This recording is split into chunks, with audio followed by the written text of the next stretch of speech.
What's up, everyone? It's Dakota, and welcome back to another Modern video. And we just had early access this past weekend for Modern Horizons 3. Well, I wish I did, but I did not get invited, turns out. But, you know, there was a ton of other great content creators doing a lot of stuff in the Modern format, along with, like, Legacy and things like that. But, of course, we care about Modern here more than anything else. And this was probably one of the sweetest decks. This came from Doomwake. This is not my deck list.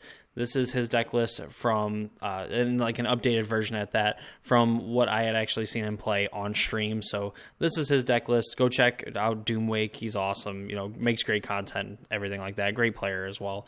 But this is the Nadu combo deck that he played on the early access, and it looked really sweet. It's got a lot of cool stuff going on, and on top of that too, it's his preview card that is like absolutely busted and definitely a lot better than what I had initially given it credit when I had first seen it. But of course, before we get too deep into the deck, we explain how it wins, ins and outs, and everything like that. If you're not already subscribed to the channel and you want to see more videos, please consider subscribing to the channel and ring the notification bell so you can get access to more of my Modern, Pioneer, and other longer form videos. We try to post 4 to 5 videos a week as we try to reach 1K subs by the end of the year. So, with all that said, let's go ahead and check out Nadu combo. For those that may not be in the know, Nadu Winged Wisdom was spoiled by Doomwake, and it is a green and a blue for a legendary bird wizard 3/4 with flying, and it gives creatures you control. Whenever this creature becomes a target of a spell or ability, reveal the top card of your library. If it's a land card, put it onto the battlefield. Otherwise, put it into your hand. This ability triggers only twice each turn. So this is like kind of like a fixed way of doing it, because obviously if it was no restrictions, if you just had 2 creatures with something like Shuko, which is the main way of getting to kind of trigger Nadu, and like the ability it gives those creatures repeatedly, where it has an equip cost of 0. If you had no restrictions, you would just get to, you know, pay 0, equip to a creature, and then get to activate or trigger the ability, and then kind of go back and forth. So technically, this is supposed to be a fixed version of that card. That said, because Nadu essentially triggers like a, you know, certain elemental that, you know, everyone knows and loves in a Risen Reef, where if it's a land card that you reveal, then you get to put it onto the battlefield.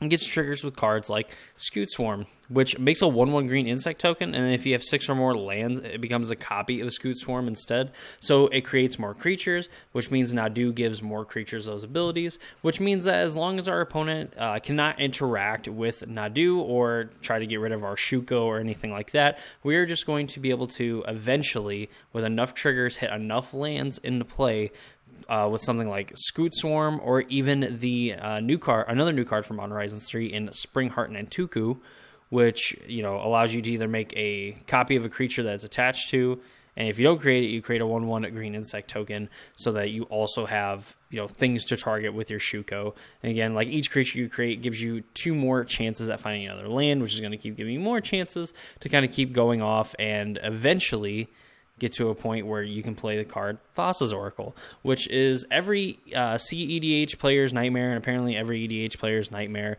and a card that we hadn't seen for a while, especially like in Pioneer, where, you know, it was part of one of the, you know, combo winter decks that, you know, people talk about.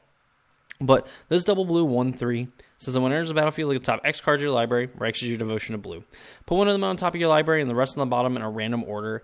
And if X is greater than or equal to the number of cards in your library, you win the game.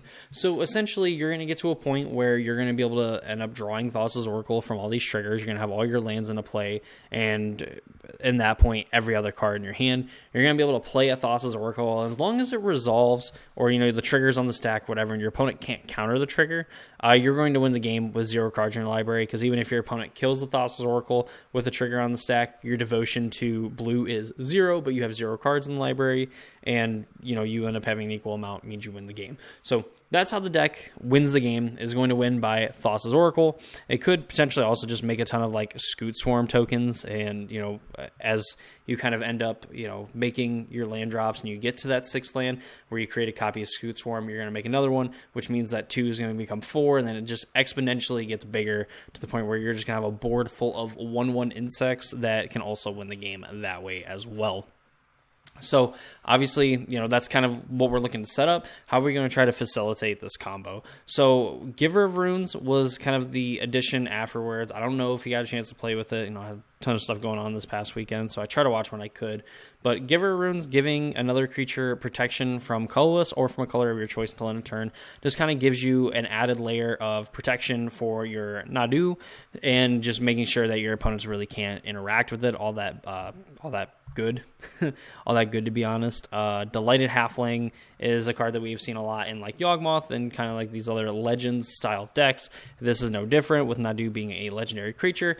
Halfling is going to allow you to cast without paying your mana cost, and also, fix for any color of mana that you would need to cast said card. Also with some of your other Legends and stuff in the sideboard as well. You have Sylvan Safekeeper as a one-of. This is a new card from Modern Horizons 3 that is a reprint from, like Legacy and things like that, where you can sack a land and target creature you control gains Shroud until end of turn. While this kind of stops your combo in a way, or not even really, I guess, you can basically, protect your Nadu a finite number of times equal to the number of lands that you have in play to basically give it Shroud and have it be untargetable. So your opponent's going to have to rely on something like a Wrath of God type effect, or like Toxic Deluge that is also printed in Modern Horizons 3. Going further, you have Stoneforge Mystic, which is going to search your library for equipment when it enters the battlefield. You're playing 1 Cauldron Complete, which is just a really good equipment to go and get. And then you're playing 2 Shuko, which we've explained earlier, kind of helps you facilitate this combo of just getting to target your things with 0 mana cost to just abuse, targeting them with a spell or ability. You have Wall of Roots, which is going to generate a ton of mana. Does a lot of work with the card Quarter Calling, because it essentially accounts for 2 mana with the mana that it actually provides from its activating its ability, to then also tapping for the Convoke cost of Court of Calling, which is really neat. You have Endurance, which is just a really good card against like some graveyard decks. You have Nadu itself. Outrider Encore is also another creature that has an activated ability that costs 0 that targets a creature you control. So it has flanking, which, whatever. A creature without flanking blocks this creature, gets -1/-1 until end of turn. I don't know a lot of other creatures that have flanking in this format, so I guess, your 2/2 is going to be able to trade with 3/3s potentially. So I guess that's really cool. You also have 0. The next 1 damage that would be dealt to Outrider Encore this turn is dealt to target creature you control instead. So you can repeatedly pay this cost and target all of your creatures with this ability as well. And this is also a creature version of like a Shuko ability that you can go and get with Court of Calling as well, to kind of catch your opponents off guard. Of course, Court of Calling as well goes and gets like any one of your combo pieces. You can even go get Stoneforge Mystic that can go get Shuko, that can then play Shuko to then like start targeting all of your things. Mana base, you have a Beseiju and an Otawara as like kind of your utility lands.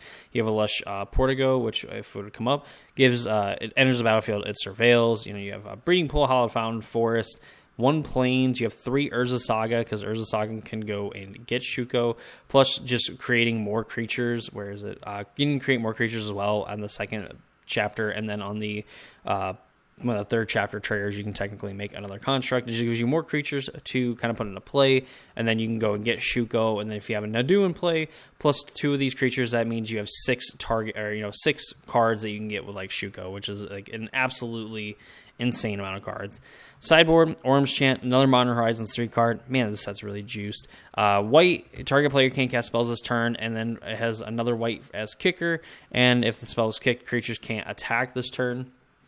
Pick your poison, Sideboard All-Star, Pithing Needle, Soul Guide Lantern, cards that you can get off of Urza Saga to either mess with the graveyard, and Soul Guide Lantern or Pithing Needle to kind of go and name things like Yawgmoth and whatnot against like the Yawgmoth deck. Veil of Summer, really powerful card in a format dominated by counter spells, and like where counter spells seem to be getting a lot better as well. Veil of Summer is a really good choice. Kataki War's Wage, which is kind of like a blast from the past because it's a 2-mana 2/1 artifact. So you have at the beginning of your upkeep, it sacrifices unless they pay 1. This is like really popular back in the day, and is at least seeing a 1-of play in this deck. Again, gets a little bit better when you have cards like Court of Calling. Same with like a Lavinia or Azorius Renegade, where each opponent can't cast non-creature spells, mana value greater than the number of lands they control, and whenever an opponent casts a spell, if no mana was spent to cast it, counter that spell just hoses all of the free spells that we have running around in the format. And again, like another creature that you can go and get off of a Court of Calling, and being white-blue, you can play a Delighted Halfling and give it uncounterable as well. Meddling Mage, just to name a card, the named card can't be played. Again, like just some of these like utility creatures and stuff, like even like the Endurances and Knight of Autumns and stuff, getting to play these at like instant speed and finding different ways to put these into play at instant speed, especially with like how Court of Calling necessarily interacts with, you know, cards like Meddling Mage, where if you cord, your opponent has to then cast whatever spell that you could potentially name with Meddling Mage before the cord actually resolves, because the Meddling Mage will just directly enter the battlefield and you'll be able to name a card without your opponent really getting a chance to actually interact with it or cast a spell that you could potentially name with this. So pretty neat there. Knight of Autumn is just a really good utility creature. Surprised it doesn't see a little bit more play in Modern, especially even in Pioneer as well, where, you know, it just gets to be a 4/3 when it needs to be. It can destroy an artifact or enchantment, or, you know, be gain 4 life, and just have a nice 2/1 body as well that can kind of block decently well as well. And that is Nadu combo for the Modern format. Again, like, this deck is absolutely nuts. Like, this was a lot of fun watching it play, and even though, you know, games are going to typically play out the same way because your win conditions are virtually the same, either Oracle or Scoot Swarm. I mean, this is also coming from a person that plays like Yawgmoth, and those games like sometimes end on you like beating down your opponent, and other times just ending with the Blood Artist triggers and things like that. But this does look really cool, and I think this is a deck that has legitimate legs in the Modern format, where I could see this being just like something that you need to prepare for going into the Modern RCQ season. Of course, you know, early access, so, you know, there's tons of other time, you know, tons of more time for the deck to kind of get refined and like tuned to find like the perfect build that you can then end up playing and, you know, absolutely just dominating nerds with. So that's going to be this video. I hope you all enjoyed. If you did, please leave a like on the video. Comment down below on what Modern deck you would like to see next. Of course, if you're not subscribed to the channel and you want to see more Modern and Pioneer videos, again, consider subscribing to the channel. Ring notification bell is a free, easy way to support me and my content, as, again, we are on the road to 1K subs by the end of the year. Like, y'all are absolutely crushing it, and I really appreciate it, and we're going to be hitting it hard, you know, in the second half of 2024, so we can just, you know, go absolutely nuts. Let's try to hit our goals this year. So that's going to do it for me. Hope you all enjoyed the video, and I'll see you all in the next one.